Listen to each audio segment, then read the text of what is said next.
বাংলাদেশ উন্মুক্ত বিশ্ববিদ্যালয়ের শিক্ষার্থী সকলের প্রতি আন্তরিক শুভেচ্ছা অভিনন্দন।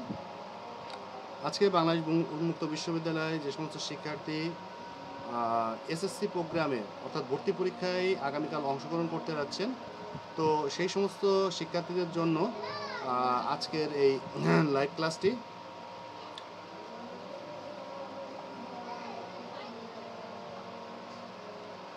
তো আজকের লাইভ ক্লাসে যে সমস্ত বিষয়গুলো থাকছে, বাংলাদেশ উন্মুক্ত বিশ্ববিদ্যালয় ইতিমধ্যে একটা বিজ্ঞপ্তি প্রকাশ করেছে। তো এই বিজ্ঞপ্তিটি হচ্ছে কি, আমি একটু পড়ি, একটু শোনেন মনোযোগ সহকারে। তো এই বিজ্ঞপ্তিটি হচ্ছে, বাংলাদেশ উন্মুক্ত বিশ্ব আঞ্চলিক পরিচালক বাংলাদেশ উন্মুক্ত বিশ্ববিদ্যালয় আঞ্চলিক কেন্দ্র ঢাকা, ময়মনসিংহ, বরিশাল, সিলেট, ফরিদপুর, খুলনা, যশোর, রাজশাহী, বগুড়া, রংপুর, চট্টগ্রাম, কুমিল্লা। তো এখানে বাওবির এসএসসি প্রোগ্রাম 2024 এবং 25 শিক্ষাবর্ষে নোট, তারপর হচ্ছে ইনরোলেড অ্যাপ্লিকেন্টের ভর্তি পরীক্ষায় 2024 কেন্দ্র তালিকা প্রসঙ্গে, অর্থাৎ 2024-25 শিক্ষাবর্ষে যে সমস্ত শিক্ষার্থী ভর্তি হবেন এবং যাদের অষ্টম শ্রেণী পাশের সার্টিফিকেট নাই, তো সেই সমস্ত শিক্ষার্থীদের জন্য কিন্তু এটা প্রযোজ্য। তো এইখানে লেখা আছে কি দেখেন, মহোদয়, উপযুক্ত বিষয় সূত্রে পরিপ্রেক্ষিতে জানানো যাচ্ছে যে বাওবির এসএসসি প্রোগ্রাম 2024-25 শিক্ষাবর্ষে ভর্তি কার্যক্রমে যে সমস্ত শিক্ষার্থী জেএসসি, জেডিসি অষ্টম সরকার কর্তৃক সরকার স্বীকৃত সমমান সনদ নেই, তাদের পরীক্ষা আগামী 3রা মে 2024 তারিখে শুক্রবার দুপুর 2:30 হতে 4:30 পর্যন্ত অনুষ্ঠিত হবে। তো এসএসসি ভর্তি পরীক্ষা 2024 আঞ্চলিক ও উপ আঞ্চলিক কেন্দ্রভিত্তিক অনুমোদিত 23টি কেন্দ্রের তালিকা এই সঙ্গে যুক্ত করা পরবর্তী ব্যবস্থা গ্রহণের জন্য প্রেরণ করা হলো। তো এইখানে মূলত যাদের অষ্টম শ্রেণী পাশের সার্টিফিকেট নাই, জেএসসি, জেডিসি অথবা অষ্টম শ্রেণী অথবা সরকার স্বীকৃত কোনো সনদপত্র নেই, তাদের কিন্তু এই পরীক্ষাটা অনুষ্ঠিত হবে। পরের যে বিজ্ঞপ্তিটা আছে, পরের যে নোটিশটা আছে, তো এইখানে বিভিন্ন কেন্দ্রের তালিকা, অর্থাৎ যে সমস্ত শিক্ষার্থীরা বিভিন্ন বাংলাদেশের বিভিন্ন বিভাগে রয়েছেন, তো এই বিভিন্ন বিভাগে যে সমস্ত শিক্ষার্থীদের আসন বন্টন করা হয়েছে সেই সম্পর্কে মূলত আজকে লাইভ ক্লাসটি আমাদের।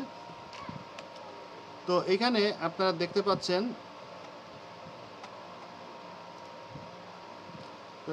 দেখতে পাচ্ছেন যে আঞ্চলিক কেন্দ্র ও মোট পরীক্ষার্থীর সংখ্যা, উপ আঞ্চলিক কেন্দ্র পরীক্ষার কেন্দ্র আর আঞ্চলিক কেন্দ্র ভিত্তিক পরীক্ষার কেন্দ্রের সংখ্যা।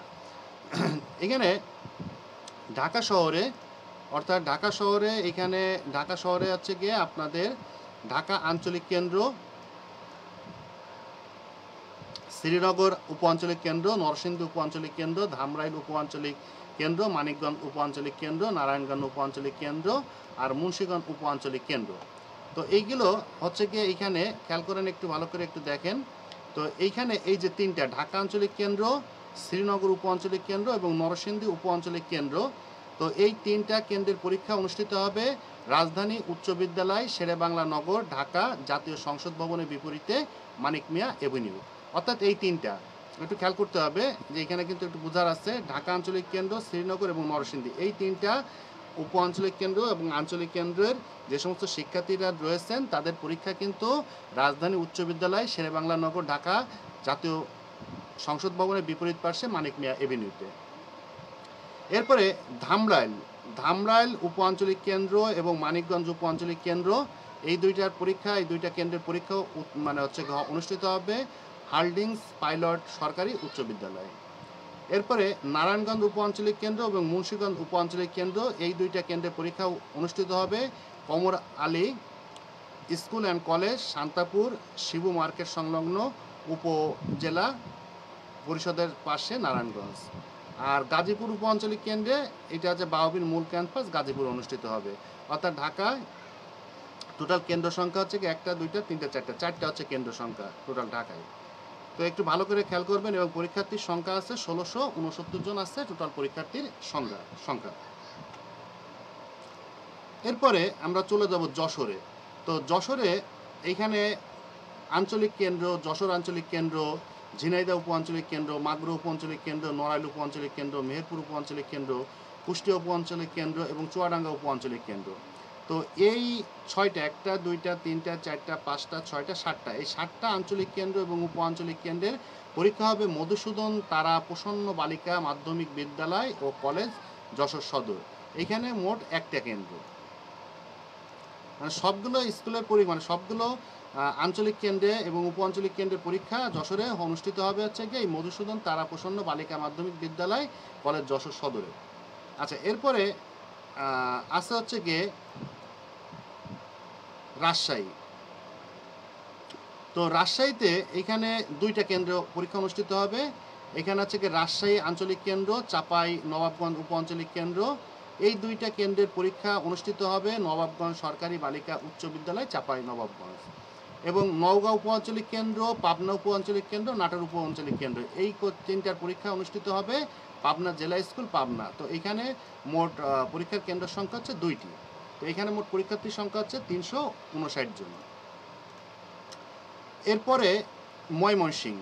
তো ময়মনসিংহ, এখানে ময়মনসিংহ আঞ্চলিক কেন্দ্র, জামালপুর উপ আঞ্চলিক কেন্দ্র, শেরপুর উপ আঞ্চলিক কেন্দ্র, এই 3টা আঞ্চলিক কেন্দ্রের পরীক্ষা অনুষ্ঠিত হবে হচ্ছে গিয়ে জেলা পরিষদ উচ্চ বিদ্যালয় ময়মনসিংহ।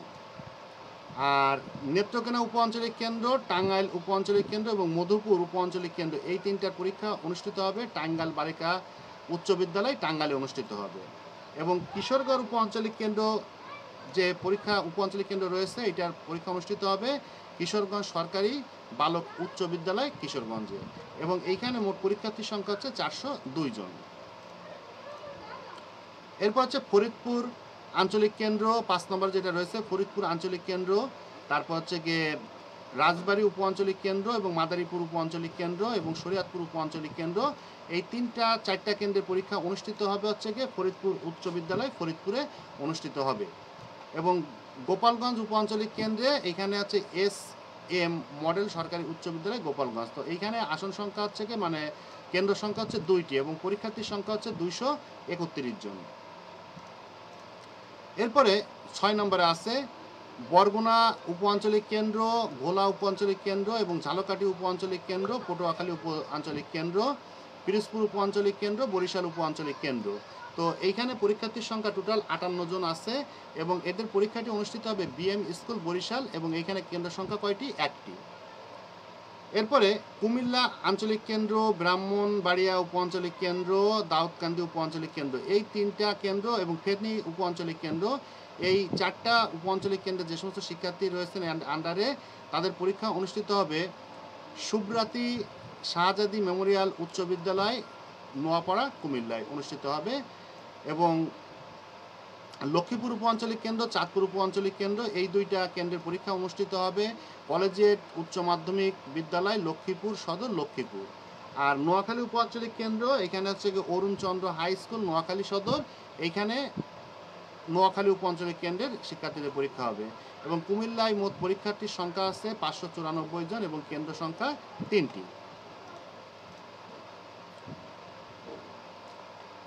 এরপরে চট্টগ্রাম যে রয়েছে, চট্টগ্রাম আঞ্চলিক কেন্দ্র, পটিয়া উপ আঞ্চলিক কেন্দ্র, তারপরে হচ্ছে গিয়ে এই 2টা কেন্দ্র, বান্দরবান উপ আঞ্চলিক কেন্দ্র, খাগড়াছড়ি উপ আঞ্চলিক কেন্দ্র, রাঙামাটি উপ আঞ্চলিক কেন্দ্র, এই 5টা কেন্দ্রের পরীক্ষা অনুষ্ঠিত হবে railway public school, polo ground, Chattogram. আর কক্সবাজার উপ আঞ্চলিক কেন্দ্র, এইটার পরীক্ষা অনুষ্ঠিত হবে হচ্ছে গিয়ে কক্সবাজার সরকারি বালক উচ্চ বিদ্যালয়ে পরীক্ষা হবে। অর্থাৎ কক্সবাজারে মোট কেন্দ্রের সংখ্যা হচ্ছে 2টি এবং পরীক্ষার্থীর সংখ্যা হচ্ছে 609 জন। এরপরে 9 নম্বর আছে বগুড়া। তাহলে বগুড়াতে টোটাল 101 জন পরীক্ষার্থী আছেন। তো বগুড়া উপ আঞ্চলিক কেন্দ্র, গাইবান্ধা উপ আঞ্চলিক কেন্দ্র, বগুড়া আঞ্চলিক কেন্দ্র, গাইবান্ধা উপ আঞ্চলিক কেন্দ্র, সিরাজগঞ্জ উপ আঞ্চলিক কেন্দ্র এবং জয়পুরহাট উপ আঞ্চলিক কেন্দ্র, এই টোটাল 4টা উপ আঞ্চলিক কেন্দ্র এবং মূল কেন্দ্র সহ 4টা কেন্দ্রের পরীক্ষা অনুষ্ঠিত হবে সুলতানগঞ্জ উচ্চ বিদ্যালয়, শাহজাহানপুর, বগুড়া। এখানে পরীক্ষার্থীর কেন্দ্র হচ্ছে গিয়ে 1টা। এরপর সিলেটে আছে হচ্ছে গিয়ে অনেকগুলো কেন্দ্র আছে। সিলেট আঞ্চলিক কেন্দ্র, মৌলভীবাজার উপ আঞ্চলিক কেন্দ্র, সুনামগঞ্জ উপ আঞ্চলিক কেন্দ্র, ছাতক উপ আঞ্চলিক কেন্দ্র।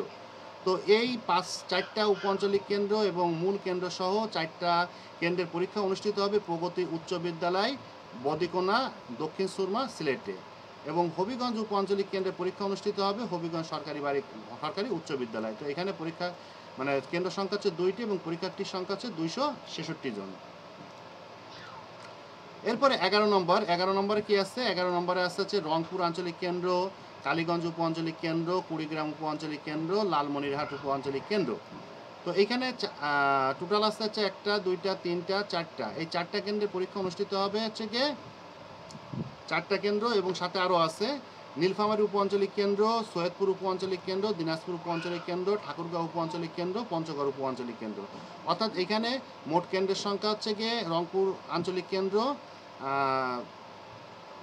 1টা 2টা 3টা 4টা 5টা 6টা 7টা 8টা 9টা, এই 9টা কেন্দ্রে পরীক্ষা অনুষ্ঠিত হবে রংপুর উচ্চ বিদ্যালয় রংপুর। এবং এখানে পরীক্ষার্থীর সংখ্যা হচ্ছে 176 এবং কেন্দ্র সংখ্যা হচ্ছে কয়টি? 1টি। এবং খুলনা আছে মোট পরীক্ষার্থীর সংখ্যা আছে 173 জন। এরপরে ভিতরে আছে খুলনা আঞ্চলিক কেন্দ্র, সাতক্ষীরা উপ আঞ্চলিক কেন্দ্র, বাগেরহাট উপ আঞ্চলিক কেন্দ্র। তো এই 3টা কেন্দ্রের পরীক্ষা অনুষ্ঠিত হবে বিকে ইউনিয়ন ইনস্টিটিউশন খুলনা, এবং যেখানে কেন্দ্র সংখ্যা খুলনা কেন্দ্র সংখ্যা কয়টি? 1টি। তো সুপ্রিয় শিক্ষার্থী, আপনাদের পরীক্ষার সময় কি কি জিনিস নিতে হবে এই জিনিসটা কিন্তু একটু লক্ষ্য করতে হবে। যারা হচ্ছে গিয়ে এখানে আমি আবারও বলি, যে সমস্ত শিক্ষার্থীর জেএসসি, জেডিসি, তারপর অষ্টম পাশের সার্টিফিকেট অথবা সরকারি স্বীকৃতি যে সার্টিফিকেট আছে, এদের জন্য কিন্তু এই পরীক্ষাটি না।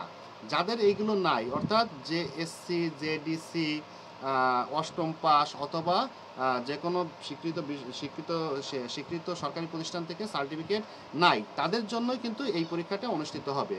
তো এই পরীক্ষাটা অনুষ্ঠিত হবে 3/5/2024 তারিখ বেলা 2টা 30 থেকে 4টা 30 মিনিট পর্যন্ত অনুষ্ঠিত হবে। এবং অনলাইনে আবেদনে আপনার সাথে কী কী নিতে হবে? আপনারা যেই অনলাইনে আবেদন করেছিলেন 300 টাকা দিয়ে, এই অনলাইনে আবেদনের কপিটি আপনাকে নিতে হবে, এবং সাথে 1 কপি ছবি নিতে হবে। আপনার পাসপোর্ট সাইজের 1 কপি ছবি আপনারা নিয়ে যাবেন। এটা পরীক্ষা শুরুর আধা ঘন্টা আগে পরীক্ষার কেন্দ্রে উপস্থিত থাকতে হবে। এবং পরীক্ষার কেন্দ্রের আমি ঠিকানাগুলো এবং কোন কোন কেন্দ্রে, টোটাল 12টা কেন্দ্র এবং এর সাথে অনেকগুলো উপ আঞ্চলিক কেন্দ্র রয়েছে, অর্থাৎ একটা কেন্দ্রের আন্ডারে অনেকগুলো উপ আঞ্চলিক কেন্দ্র থেকে থাকে। তো এই সমস্ত কেন্দ্র টোটাল 12টা, টোটাল হচ্ছে 12টা হচ্ছে গিয়ে এখানে যে 12টা কেন্দ্র আঞ্চলিক কেন্দ্র রয়েছে, তার অঞ্চলের যে সাব ও উপ আঞ্চলিক কেন্দ্রগুলো আছে, তো এইগুলো যে স্কুলগুলোতে পরীক্ষা অনুষ্ঠিত হবে দেয়া আছে, সেই স্কুলগুলোতে পরীক্ষা অনুষ্ঠিত হবে। এবং এইখানে একটু খেয়াল করতে হবে, দেখেন এই যে সোজা দাগটা আছে, এই যে খেয়াল করেন এইখানে যে সোজা দাগটা আছে, এই দাগের উপরেরটা যেগুলো আছে সেগুলো হচ্ছে উপরেরগুলো, এবং এই দাগের নিচে যেটা আছে সেটা কিন্তু নিচেরগুলো। আপনারা কিন্তু আবার উপরের দাগের সাথে নিচের দাগটা মিলাই ফেলবেন না, তাহলে কিন্তু পরীক্ষায় কিন্তু ভুল হয়ে যাবে, ঠিক আছে? তো এইটা কিন্তু একটু খেয়াল করবেন। যেমন এইখানে দেখেন সব কয়টা কোনো দাগ দেওয়া নাই, আবার নিচেরটায় দেখেন যে দাগ দেওয়া আছে সম্ভবত, হ্যাঁ নিচেরটায় দেখেন যে কাক দেয়, যে কুমিল্লায় কিন্তু দাগ দেওয়া আছে। দেখেন এই যে এই সোজাসুজি যে দাগগুলো, এই দাগগুলো কেন্দ্রগুলো এই উপরেরগুলো, এই উপরেরগুলো, এবং নিচে যেটা দাগ দেওয়া আছে এই নিচের দাগের কেন্দ্রগুলো কিন্তু এই হচ্ছে কেন্দ্র। আবার এই সাথে যে কেন্দ্রগুলো ভাগ করে দেওয়া আছে এই কিন্তু সেই কেন্দ্রগুলো। তো সুপ্রিয় শিক্ষার্থী, মোটামুটি আপনারা পড়ালেখা করে যেটা হচ্ছে গিয়ে সম্ভবত আপনার পরীক্ষা 100 মার্কের হবে, এবং মাথা ঠান্ডা করে আপনারা কিন্তু পরীক্ষা কিন্তু দিবেন। আশা রাখি যে প্রত্যেকেই আপনারা ভালো করে পরীক্ষা দিবেন এবং প্রত্যেকেই উত্তীর্ণ হন এবং আপনাদের নবম শ্রেণীতে ভর্তি হন। এবং এখানে মনে রাখতেন যে এইখানে যখন আবেদন করছেন 300 টাকা দিয়ে, অনেক স্টুডেন্ট আবার ভাবতে পারেন যে 300 টাকা দিয়ে আবেদন করছে আর ভর্তি হওয়ার দরকার নাই, কিন্তু এখানে যারা ভর্তিতে মানে উত্তীর্ণ হবেন, তো তাদের কিন্তু পরবর্তীতে কিন্তু আবার ভর্তি হওয়া লাগবে, নবম শ্রেণী কিন্তু ভর্তি হওয়া লাগবে। এটা কিন্তু জাস্ট হচ্ছে গিয়ে আপনারা কিন্তু অ্যাপ্লাই করছেন, আবেদন করছেন। এখন আবেদনের পরে যারা হচ্ছে গিয়ে উত্তীর্ণ হবেন তারাই কিন্তু শুধুমাত্র ভর্তি হইতে পারবেন, যারা উত্তীর্ণ হবেন না তারা কিন্তু ভর্তি হইতে পারবেন না। এটা কিন্তু আপনাকে মনে রাখতে হবে, ঠিক আছে? তো সুপ্রিয় শিক্ষার্থী, আপনারা সবাই ভালো থাকুন, সুস্থ থাকুন এবং ভালো করে পরীক্ষা দিন।